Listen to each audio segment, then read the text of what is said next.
स्वरों के भेद की बात कर रहे थे। स्वरों के 3 भेद होते हैं, ह्रस्व स्वर, दीर्घ स्वर और प्लुत स्वर। शॉर्ट वोवेल, लॉन्ग वोवेल और लॉन्गर वोवेल्स। इनके नाम से स्पष्ट है, शॉर्ट वोवेल जिनको ह्रस्व स्वर कहते हैं उनके उच्चारण में कम समय लगता है और इनकी संख्या 4 है, अ, ई, उ और री। फिर दीर्घ स्वर जिनको उच्चारण करने में ह्रस्व स्वरों से लगभग दोगुना समय लगता है, जैसे अ और आ, ई और ई, उ, ऊ, ए, ओ, औ, इनसे दुगुना समय लग रहा है। इनकी संख्या 7 है।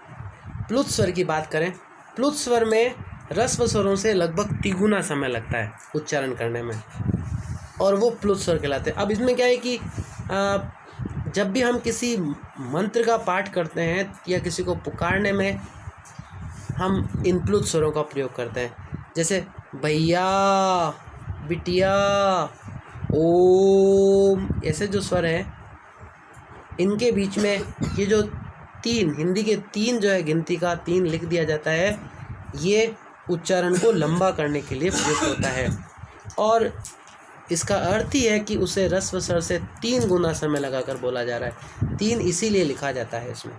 स्वरों की मात्राओं की बात करें तो हिंदी वर्णमाला में कुल 11 स्वर हैं। इनमें अ को छोड़ करके शेष सभी स्वर के लिए मात्रा चिन्ह है, मतलब अ के लिए कोई चिन्ह नहीं, मात्रा नहीं है।